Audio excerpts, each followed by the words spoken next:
The space between decks was divided into 2 compartments, 3 feet, 3 inches high.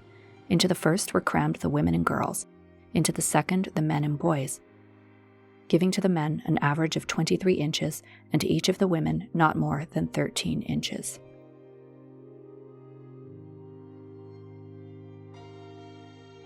From the 15th to the 19th centuries, the transatlantic slave trade was an enforced and horrific voyage for millions of human beings. African peoples were shackled in the lower decks of ships and transported like cargo by British and European slavers to the Americas and West Indies.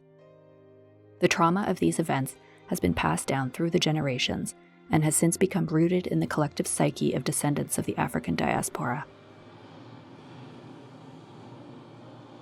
Quebec-based artist Stanley Wany presents his own coming to terms with this legacy. Primarily known as a graphic novelist, for this exhibition he connects the conditions aboard slave transport ships to current societal stratification among the living relatives of those who were taken.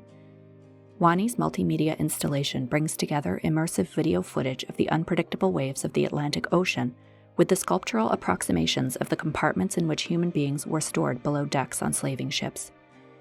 This footage of the Atlantic Ocean was filmed in Fort Monroe, Hampton, Virginia, formerly known as Point Comfort.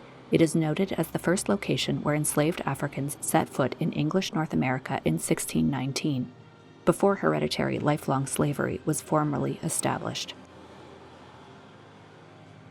An accompanying mixed media work on paper echoes the dislocation brought on by lost identities, histories, and ancestors. Materially, their surface is scratched and marked. It is through this physical act of digging into the work to reveal its buried layers that Wany conceptually engages in an act of remembering. The first panel reveals historical renderings of the tumultuous voyage through a sea of waves. A figure looks back toward the ship, forward towards the future, and outward towards us with an uncanny stare. The moon consistently presides over it all.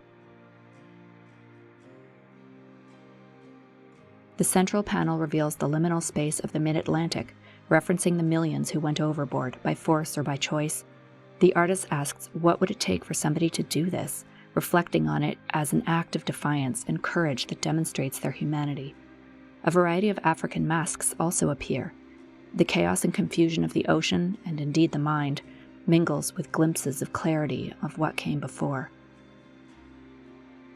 Today, a disproportionate number of those in African diasporic communities live in high-rise housing projects, such as this one in New York City, stacked in apartments one on top of the other, similar to the lower decks of slaving ships. In the foreground, we are engaged by the hard stare of a figure, who is flanked by one who looks backward to the past and one who looks forward to the future. The moon maps the consistency of time and continuity of condition.